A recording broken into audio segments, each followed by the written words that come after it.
Hey guys, my name is Steve Guttenberg. That guy over there, he's Kevin. We're neighbors. We're both audiophiles. Yeah, well, you're the audiophiliac. There's only one audiophiliac in this room right now.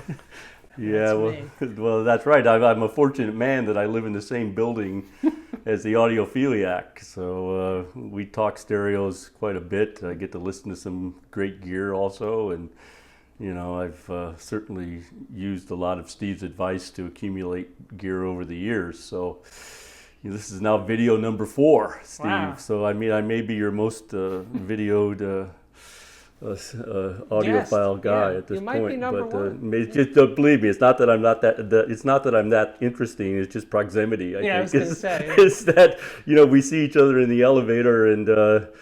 Steve just kind of looking at me, and he knows that I've bought something else, and I tell him, and he just kind of nods his head. And there he goes again. We got to do another video, so here we are. Yeah. But you're in like hyperdrive lately. I mean, I think you're the searcher. Yeah. You're searching. I call this the journey, mm-hmm. but I think I got a higher level journey because you're in this quest, this search. Because you're churning through gear at an alarming rate. Yeah, I'm concerned, and that's me. Oh, he's concerned. No, you think you need an intervention here probably pretty soon. Yeah. But, well, I have changed out some gear. If you recall, like we described in some earlier videos, I had some big Pass Labs amplifiers. I had an X150.8. I had an XP10 preamplifier. And further back, I had a First Watt SIT 3, which are all gone now. So I've went through those.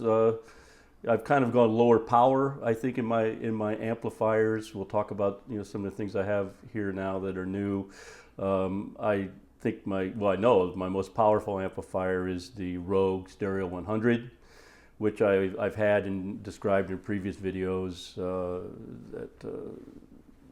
like 65 watts per channel when it's in triode mode is my most powerful amplifier at this point. But, so, I'm churning through gear. I think that, maybe that's a strong description of what I'm doing, but, a lot's been going on for all of us, obviously, the past 2 years. The pandemic, I work from home. I have been now for nearly 2 full years at this point.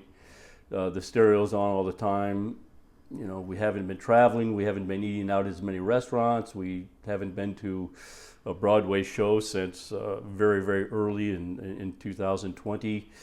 So I've got what I'll call a pandemic bucks, I guess, that are kind of burning a hole in my life. And I accumulated what I think are very good medium to low priced amplifiers and speakers. Remember, I had the Zoo Omens. They were like $1,600. I've got a set of KLIPSCH Heresy 3s here, which are in the $2,000 and some dollar range as well. But you still have the Zoos? The Zoos are disconnected. Yes, they're around the corner in the bedroom. Okay. These are all 3 sets of speakers that I have. Stand floor mount speakers are very efficient speakers. Very high dB speakers that work best with the low power amplification that I have right now. I still have my KEF LS50s and a set of ELAC B6s. I bought some other speakers that I guess I did churn through pretty quick that I've since set up a niece and a nephew who live here in Brooklyn. Oh, nice. I've set them up with pretty nice beginner systems. All right. Kind of housewarming gifts for them in their apartments and stuff like that. So that's been a lot of fun to help them get some decent sounds. And plus, when I go there to visit, I have good sounds to listen to from them. So it's a lot of fun to see them kind of beginning to respect better stereo sounds. Mm-hmm. I have now made what I think, I know for a fact from a dollars and cents standpoint of a significant speaker purchase. In the past month I had delivery of the DEVORE Orangutan 093s, and after playing them pretty much 8 to 10 hours a day, 5 or 6 days a week, since then they've really opened up very nicely. and I'm realizing there's sounds that are enjoyable to me coming out of these speakers. That's good. It's with the zoos and with the KLIPSCH, each of them have their own characteristics, obviously. Certainly, the KLIPSCH are dynamic. So are the zoos. I think the zoos are more precise in their sound with the single driver. But these DEVORE speakers really give a fuller sound and a more complete sound picture of a soundscape, if you will, of the music that's coming through them. They're two-way speakers, that have some secret sauce in them. They just make sounds great. They're produced here in Brooklyn, which appeals to me as well. Yeah, you could walk there in about 20 minutes. Yeah, I mean, I'd love to go over to John DEVORE's factory in Brooklyn and see his setups over there. And Steve, as the audiophiliac, you could probably get me invited to one of his listening sessions that he has over there. But yeah, so I'm really happy with those with my new speakers. I think we talked before in some of the other videos. My desire to change out things, to bring different amplification into the picture. With the DEVOREs, obviously, I listen primarily on the main rig over here with the Stereo 100. I also have, we've talked about in other videos, the Music Reference RM10, a 35 watt per channel tube amplifier. Another recent addition to my amplifier collection is the DECWARE Zen Triode. So I've got this over here in my, I say second system not because it's number 2 as far as sound quality, but it's 1-2 kind of a thing. But so it's hooked up to the KLIPSCH speakers now. So and 2 watts per channel, 2.3, because when you Yeah, get down to 2, 2.3 is a yeah. little more.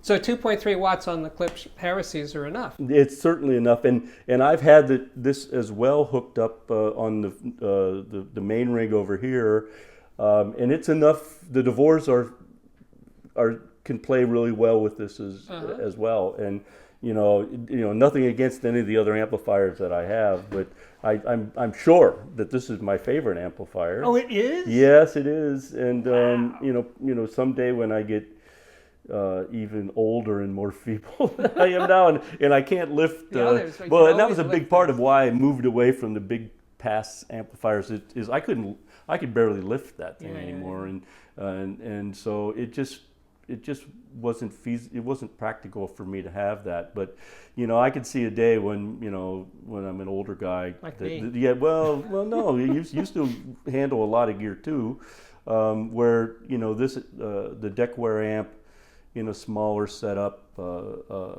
listening to music closer areas and stuff like that, is going to be the one that I will never get rid of. That I'll keep forever. And then I don't plan on moving anything else. But and I'm feeding music into this now primarily from the Blue Sound streamer. It's a marvelous, easy to use, user-friendly streaming device. That supports all of the major music sources: Qobuz, Tidal, Amazon HD.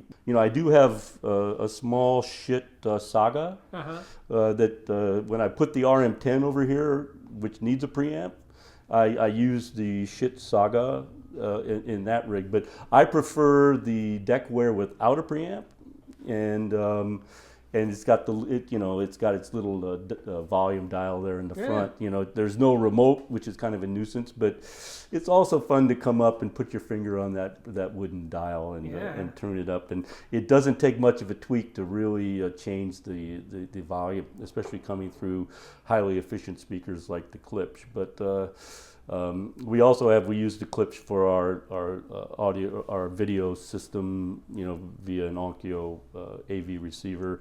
These are really fine speakers to have for AV. I mean, from our perspective, that's just a lot of fun. I probably listen to this maybe 1/3 of the time, and this 2/3, primarily because I've got the new DEVOREs that I like listening to from this end.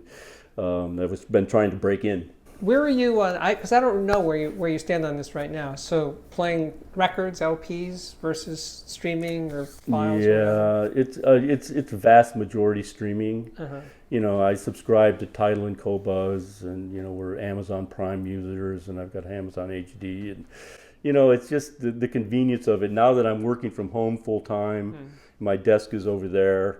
It's just background music primarily. My wife likes to watch certain television programs during the day. We've got an infrared headphone system over here that, you know, I can have the music on at a decent volume that I can hear from where I'm working, while she is not interrupted from her from her watching. So you know, I've got a vinyl setup over there that I like. It's the Pioneer PLX 1000. And then another new piece of gear that I bought recently is the IFI Zen Phono. Oh yeah, I saw it. Which is you know go to Analog Planet and read a review of that. Right. I mean, right. Michael Fremer, who's probably Mr. Vinyl, Mr. Turntable guy, he had one of those in his main multi-$100,000 rig, and you know he was hard pressed to call that the weakest link in his Right. in his whole chain of Yeah, and it's $150. it's $150. It's a breeze to use. It's got different set points for moving coil and moving magnet cartridges, different sensitivities, and you know, so it's I love it. I mean, so you know, I probably the only music I'm buying is vinyl. If I hear something I really like, I just bought the new Kenny. Well, it's not new. It's the Kenny Burrell album Live at the Vanguard from back in the day. You know, I'd say there are nights, usually a Friday or Saturday night, where I just kind of go vinyl nuts and just play 8 to 10 albums in this box here that, you know, that's sitting in the middle of the two speakers. Is just loaded up. Oh, that's where your records are. No, the records are all right in the stack over here, but I have open records and stuff like that. I don't put them away until the next night. You know, I protect them as much as possible, but you know, after you get done playing vinyl, a lot of vinyl, then you have to put them all back in their sleeves and do that. So, so it may be only like 5% of my listening, I think, at this point is vinyl. I also have I do listen to some CDs. I have a CD transport, which kind of leads into a discussion of another new piece of gear that I purchased recently.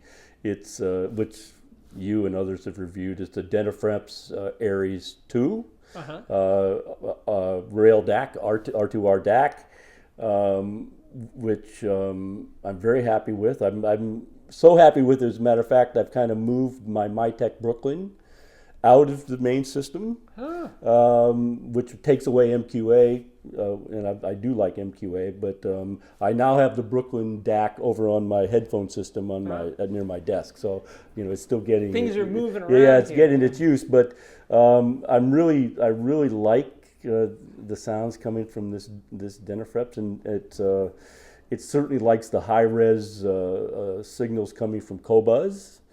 And certainly the higher resolution songs coming from Tidal as well. So, and I have the transport also coming into the Aries 2, so you're able to have multiple connections. The most recent purchase I made just a few weeks ago is I wanted a different preamp. I've done quite a bit of business with Reno Hi-Fi, which is, I think, the top selling marketer of past labs equipment. Looking in their site, they had a refurbished past ELF-P preamplifier that had been, like I said, refurbished by the past factory. And you know, I've got that in the system now. I still have the Rogue RP1 that's not connected at this point, which I'm very pleased with as well. Yeah, so I mean, you're right, it's kind of a churn, but you know, I think other than the DEVORE speakers, there's not a lot of new money spent. But you know, I don't need anything. It's That's an you know, understatement. and we were joking that when the video first started, you know, we see each other in the elevator. I'm on one floor, a few floors above you, and you know, we see each other in the elevator down in the lobby. And well, what you get this time? You know, what's up this time? And you've given me some good advice. You know, don't go there, don't do that. You know, I won't name any of the things that you've kind of turned me off to. You know, so at least I feel like I've put together some good systems. You know, I think I've had some good input from friends who are very knowledgeable about this, and I've made some good choices that way. And you know, I know that there's, you know, levels and levels and levels of, you know, of gear above what I have right now. But you know, for our room, for you know, the hearing at our stages of our lives, you know, we're pretty happy with what we have, and I'm able to diversify so much that it's, you know, I don't, you know, I shouldn't get bored. You just read my mind. I was just thinking, you should not be bored. Yeah, I should not get bored, but I mean, it's just like you read something and your eyes just kind of, I mean, I was reading about some Magico speakers in stereophile and stuff like that, you know, that, what are they, $26,000 or something like that, and you know, 185 pounds a piece, you know, these things, you know, it's just, you know, that's not going to happen. And you know, making the financial commitment that I did with the DEVOREs, you know, that was a you know, they're by far the most expensive thing, probably by a factor of 2 of anything I've ever bought,